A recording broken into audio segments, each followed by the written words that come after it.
Hi everyone, I hope you're well and welcome back to the channel. I'm in my roll-off roof observatory and today I'm doing a small job that I've been meaning to do for a while. I haven't just had time to do it. So basically I've got the automatic roll-off roof, which is brilliant. And when I was building my roll-off roof observatory, I had a lot of questions about how you're going to lock the roof down. So should you get a storm, high winds, things like that, you've got the danger of that roof lifting off. It's just on rollers that would move backwards and forwards. So there is a possibility that the wind could get underneath it and rip it off, especially in a storm. Now, in the south of the UK, we've had some strong winds recently. It's rare that we get a really strong wind, but you never know. At the moment, I don't know if you can see, but I've got some screws in the wall and I literally just wrap some bungees, these bungees here, I just wrap them around the rooftop and it holds it down in all four corners. And that's been fine. It's a very temporary measure, and if I know there's going to be a bad spell of weather, I'll stick them on. But I wanted something that was obviously a bit better than that, and also something that would work so that when the roof was shut, it was in a locked position, but I can still, when not at home, open it back up. So obviously I've seen lots of different things. You've got these clamps with turnbuckles, you can lock them down and things, but that's no good if you're not at home and then the weather improves and you want to open your roof. You can't do it. So I had to have a good old think about it. I'll show you the solution I've come up with for my observatory and hopefully it will work well. It's not going to work for everyone because everyone's is different. That's the thing with a bespoke building. You have to sort of adapt to what you've got. But I've basically come up with an idea of these ringlets, quite sturdy. I'm going to put two in the end wall, and I've made myself with some threaded rod. I've rounded it off at the end and I've got some bolts, and that's going to clamp through the end of the roof. And the idea is that when the roof shuts, it'll go into there and that doesn't allow any lift at all. And then at the other end, I can't do the same, but what I can have is a shorter bolt sticking out the end wall, and then I can actually have the ringlet on the roof part, and that'll actually just slide over the top of that one. So in each four corner, I'll have a bolt or a rod through an eyelet, and that means that if the roof tries to lift, it's going to hit that and it's not going to go any further. You know, if I get a hurricane or tornado, could be in trouble. But we don't get weather like that in the UK, so I don't really have to think too much about that. And I just need to have something that's going to hold that roof down. So I'm going to put these in and we'll open and close the roof, and hopefully, fingers crossed, it will work first time and be a good solution. So let's see if we can get that done.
So that's that job done. All the pins are in place. I'll quickly show you them in each corner. So we've got that one there, a matching one at this end, and then we've got a pin at that end and a pin at that end. So that's all four corners covered by these rods that go into these eyelets. So what I'm going to do is open the roof and then close it again. I have done a test, so there shouldn't be any disasters. Let me find my button to get things going.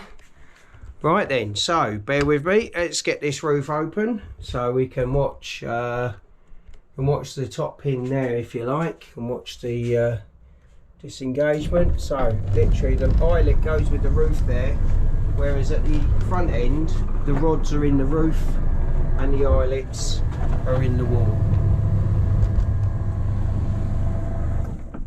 And there we go, that's the roof in the open position, and in the closed, that eyelet will go all the way back onto that rod, and the same on the other side and on this side. There we go. I'm really pleased with that, actually. I think that's come out quite well. It's a very simple design, but they're the best, to be honest with you. Less to go wrong. I had talked to someone who was talking about bolts on solenoids. It would have been nice, you know, it looked really fancy, but the thing is, you've got a problem there that something could not work or go wrong. And obviously if one of the corners, let's say the bolt didn't come out and you weren't aware of that and you try to open the roof, you could end up damaging stuff. So it's much better to have something really simple. As I say, in the UK we don't really get the weather that I know that some of you can get around the world. I know some of you get some extreme weather conditions, and we're quite lucky that we don't really get those extremes. The last proper hurricane that hit the UK was like 1987. So, you know, maybe we're due one, but at least I've got something in place now, and something I've not shown you before, actually, and it was something I did temporarily, and I'm going to leave it in place. But let me take you outside and just spin you around and just take you outside. I've added a few bits to the roof. I've put brush seals in. I've got brush seals along the bottom here to stop any wind getting up, and then I've got brush seals on the other side, so it's made everything a lot less drafty. And at either end I've got nice brush seals that press against the top here, keeping the worst of the weather and draft out. But what I actually had at the back there, and I'll just lift you up to show you, but I actually put a piece of wood above the bar that comes out the back. And the idea of that was that if there was any lift of the roof, that would hit that and prevent it, although it's very unlikely to lift at that end because it's sheltered from the warm room. So the warm room actually provides a certain amount of shelter there, so very unusual. But I've sealed off the gap there as well with a bit of ply and the brush seal, and now what I've got is a much less drafty observatory. So also been adding some extra security features, got a security camera with a light there, and obviously I've got other security measures here. There's more cameras on the garden, and the observatory and warm room is fully alarmed. Plus I've got a dog. Not much of a dog, to be honest. Must be just show you where its treats are, but still got a dog. Anyway, that's the job done. I'm very pleased with it. Let's come back in here. Yep, it's really good. I think that's the job I wanted to do. Yeah, it's gonna just give it that added security. I've not had any problems with the roof lifting or moving about at all, even in the recent winds we've had, which were in the sort of regions of gusting up to 50 to 60 miles an hour. I think we actually had some more slightly higher ones before, but I had the bungees on them. But I've been in the observatory when it's absolutely blowing a gale, and it's been fine. Not been even a millimetre of movement that's been noticeable, not even any rattling or anything. So I think we're fairly sheltered in my garden as well. I've got a high hedge this side, which actually is above, slightly above the height of the flat roof. And that side to the south, there's some big trees over there. So, and we've got a big orchard at the back. So I think the wind gets broken up and we don't really get hit with a full gale force. So everything's really good there. So, oh, one other thing I did, which I haven't reported on. Let's have a look. If I can push the button on my GoPro here and turn you round. I had the rubber matting down, but I actually took the plunge and bought some garage floor paint, and I've done the floor in that all the way, the whole area. So under the matting, it's done, the whole area is done. So the concrete has been sealed. So even though I've got a vapor barrier in the concrete, before the concrete was laid, I put some plastic down to stop any rising damp. Because the sides of the concrete is exposed to the outside, some moisture was getting on the side and working its way, and you were just getting like damp patches on the concrete, which I thought, well, it wasn't the end of the world, but I didn't like it. So what I've done is I've sealed in here with garage floor paint, and that's made a massive difference. And the other thing I did outside, and you may have seen it, but if not, I'll show you it anyway. There's rubber paint that you can buy, and so that's what I did. I bought myself some black rubber paint, and basically I've sealed the whole of the concrete all the way around. So I've got a rubber seal which is silicone down anyway to stop any water working its way under, but this rubber paint is fantastic. I mean, as you can see, all the water's beaded on it anyway. So now, rather than the concrete soaking in the water, it's got this rubber paint all the way around. I think it's given a nice finish, matches in really well with the rest of the observatory, and that has just finished off that bit. And the last things I've done, which I'll quickly show you before the light disappears. It was windy the other night, my Dewson's bags moved. Hang on. Bit of free advertising for Dewson's there. They provided all the gravel. So I've weed suppressed and gravelled all the way around the observatory to basically make access to the back. Any maintenance I need to do, cutting back the hedges. It's just neatened everything up and made it nice and tidy, and it looks really nice, and it's all done very well. And the other thing I added was the drip from the top roof was actually hitting the concrete at the bottom here, and I've got to actually get a little bit more black paint to do this, but I've actually added guttering, but I had to stand it off because the drip's over here. And I'll be honest with you, we've had so much rain that I put a water butt in and it's been full to the brim from day one. So I need to get another screw in that actually to tie that in. But yep, we've pretty much done all the little jobs that we wanted to do. Everything's looking really good.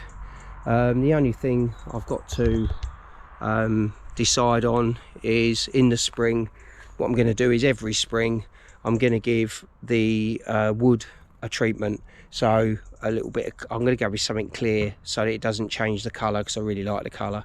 And I'm just going to make sure I keep on top of that and keep the whole thing looking as good as it looks now, because I don't want it to get ruined, and the old British weather will give it a good go, I'm sure. Anyway, there we go. Let's spin you round one more time. And there's the obsie. Everything looking really nice, neat and tidy. Weather's a bit better today, and it's pretty much done, apart from a couple of little snags, as I say, a little bit more rubber paint and just that bit there. Okay, so thank you ever so much for joining me on this video. I hope you're still watching. I've been rambling on for a while, but if you've got any questions, or if you're thinking of doing something similar and you want to ask my opinion, or you know how I would go about it, or where I got things from, or how I source certain areas, please just put something in the comment section and we can start a conversation. More than happy to do that and to help you where I can. And if you are building something like this, best of luck to you. It's a lot of work, but I'll be honest with you, it is worth the effort. So anyway, I'm gonna toodle off now, do a bit of work. I've got loads of editing to do. Believe it or not, I have still been imaging in between the bad weather, but I've just not had time to get all my editing done and sort it out and put it into the context of a video for you all. But they are coming, I do promise.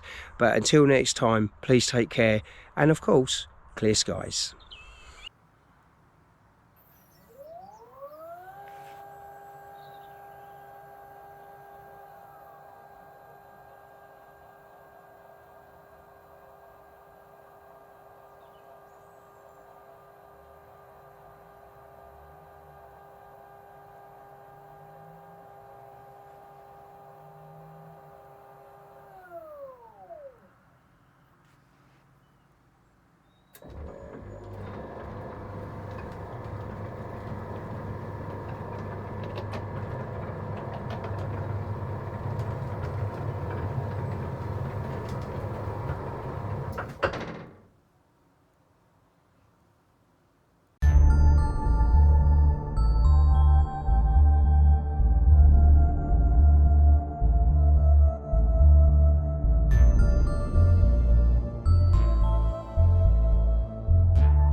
One other thing I wanted to show you was when I first built this, I talked about having a door into the obsi and a window.